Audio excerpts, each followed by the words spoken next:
Well, already so far today, we've been given some thought to what's next for progressive communities. You notice I didn't put a question mark at the end. I just left it without a punctuation mark.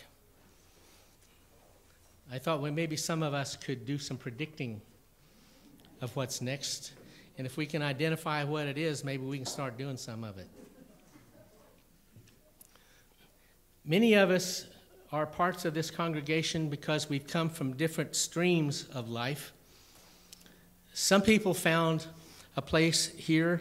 Maybe they grew up in a rather chaotic or even violent family life, and here they find safety to be themselves and to seek who they are and to change if they so desire.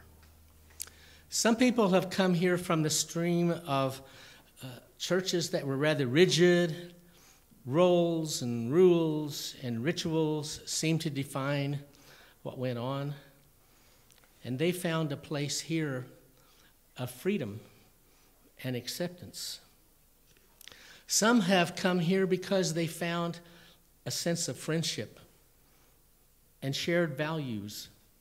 And so they look forward to coming each Sunday because there's going to be a small cluster of people that they just couldn't quite get along if they didn't really be with them, hear what's going on in their lives. So you have what was called an ecclesiola, a little church inside the big church, and everybody generally is going to stay around, has an ecclesiola. And nearly everybody is here because you've wanted to find out if everything else was left alone and you got to decide what you believe, what would that be like? And what would it be? And so this is a church that welcomes you to think for yourself. And if you're long here very long, you have to think for yourself because there's a lot of other people that are doing that and you're going to kind of get swept into their wake if you don't. But there are places where progressive communities are thriving today. But what I sense is we are getting close to an impasse. And that impasse is caused because we're still thinking in an old way. The culture all around us is slowly shifting from an industrial society to a post-industrial society, from a modern culture to a post-modern culture. But we're not clear where that future is. The industrial era brought us great benefits in science and technology, brought us improvements in health and work and lifestyle, but it's also brought us great problems, all coming together in the crisis in climate change. Well, our cultural crisis comes down to this. Some people who are still stuck in the modern and the industrial way of thinking have assumed that whatever caused the problem will solve it. Technology will bail us out of the problems that technology caused. But some of us are beginning to think, well, Einstein may have had it right that we can't solve our problems thinking the same way that got us into those problems. I've been thinking about what it's like to think in a new way for quite some time.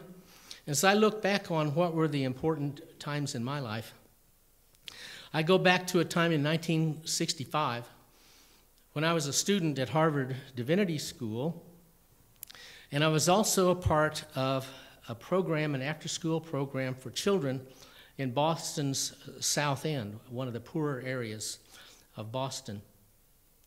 And we heard that Dr. Martin Luther King was going to speak at Harvard. He was going to speak on a Sunday morning in Harvard Memorial Church. So we brought 60 children from the Boston South End, and they sat on the first 3 rows of Harvard Memorial Church. Well, it came time for the service. No Dr. King. We were being told that his plane was flying around in the soup above Logan Airport. And so we went through the order of service, and choir sang everything that was on there. All the readings were done. Still no Dr. King. So President Nathan Marsh Pusey, who was an Episcopal lay reader, got up, and it reminds me of the way I grew up, where we used to have old-fashioned hymn fests. And he got up and, all right, who has a favorite song? And so different people at Harvard University Memorial Church started finding their favorite songs in the hymnal, the Unitarian hymnal. Eventually, Dr. King came through the side door, strode to the pulpit, and delivered a speech which he titled, Sleeping Through a Revolution. He talked about Rip Van Winkle and how when he went to sleep, he had King George, and when he woke up, it was President George, and he had missed the whole thing. And Dr. King warned the ivory tower academics at Harvard, don't sit up there in the tower. Don't sleep through a revolution. Well, he quoted Tillich and Buber and all kinds of other people.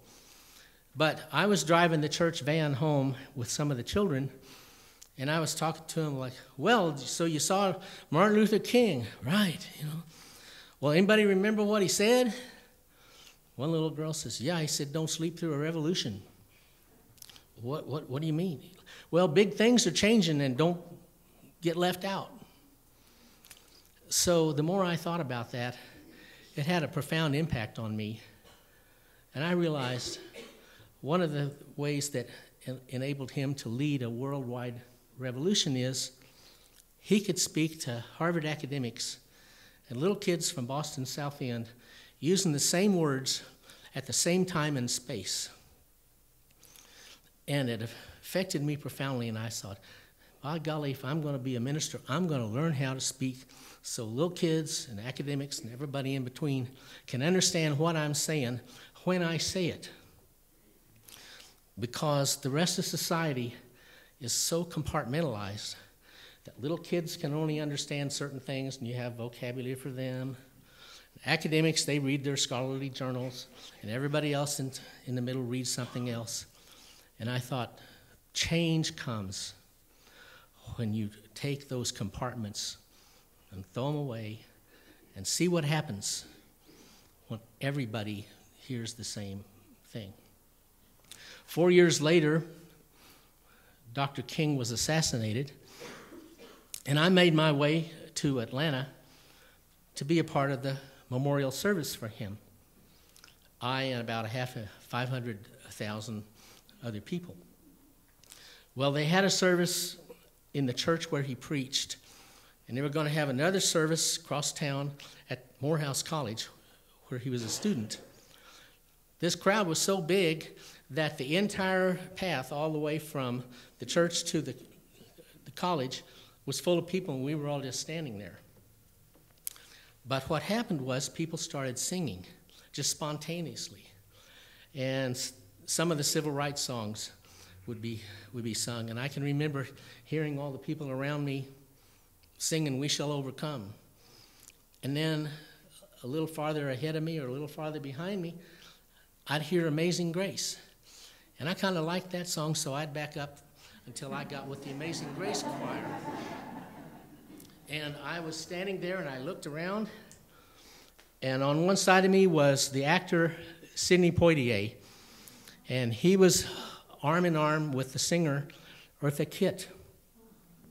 Next to them was the New York City mayor, John Lindsay, and next to him was the National Urban League president, Whitney Young. Now, Whitney Young was from Atlanta. So as we were all walking along, and this Polish Catholic mayor, Lindsay, was trying to learn the words to Amazing Grace, which he didn't grow up with, well, he was hearing Whitney Young sing it, but all along on the terraces of the street along there were people who knew Whitney Young. Hello, Whitney, and then everybody up and down on the front porches were singing Amazing Grace. So once again, I had this sort of an epiphany. What is going on here? This is a memorial service, but it isn't solemn, and it isn't very well organized. But 500,000 people are figuring out what to do. Do you suppose if you would release 500,000 people to reach into their souls and do whatever feels right, it would not be the same thing as these little compartmentalized ways that church and university and movements are currently organized.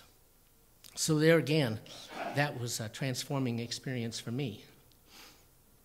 Not long ago, I was asked during a Valentine's Day event to help create a service down at the city county building where some couples were going to ask for marriage licenses. And these were going to be gay and lesbian couples, and they knew what the answer would be. But we decided, well, let's just play like it's a wedding. Let's have serenade, lots of music. So I got a bunch of old schmaltzy 1940s romantic love songs and handed the sheet music out, and everybody knew the songs. And we started serenading everybody. A couple of hundred people showed up singing old love songs. We got some clergy to all dress up in their liturgical garb, and each clergy member got next to a couple and processed them up the stairs to the place where they were going to ask for the marriage licenses. And with tears in their eyes, some of the clerks had to read this little thing about the law says we can't let you do it. Well, it wasn't very long until some kind of an exponential explosion of conscience, it's the best way I can describe it, came across Utah and the United States. And we haven't seen the last state that outlawed with their constitution gay marriage. There's some kind of a turning that has been going on ever since. And I learned from that, if you play wedding and with all your heart you're doing it, it won't be long until a real wedding comes along afterwards. So my thinking is, if we're going to try to think in new ways, we may have to do it in a playful way and not go back to this compartmentalized way. In my judgment, the conservatives in this country are trapped because they still think that there's a technological solution for every technological problem. So if there's some kind of bug that's killing corn stalks in Iowa, Monsanto will send its chemists out there and they will find a way to kill that bug and make a lot of money in the meantime. Unfortunately, sometimes the absence of that bug creates opportunities for many other kinds of bugs. Good news for Monsanto, they come up with 5 or 6 other kinds of products and sell even more of them until maybe something happens to the soil and something happens to the plants. And their mindset is the worse things get, the better for us. And that is where the progressive community has got to sign off. So I'm going to ask you during the rest of this day, where in your life is somebody trying to tell you that there is a technological solution to your problem? And how are you going to say, well, I don't know what the answer is, but I've got to start thinking in a new way. No, thank you. I will not answer it that way. So that's our challenge. What's next for the progressive community? It's to start looking for new ways to think about old problems. That's our challenge. We're going to sing a closing hymn, number 121. It's about thinking about the future in a new way. Shall we stand?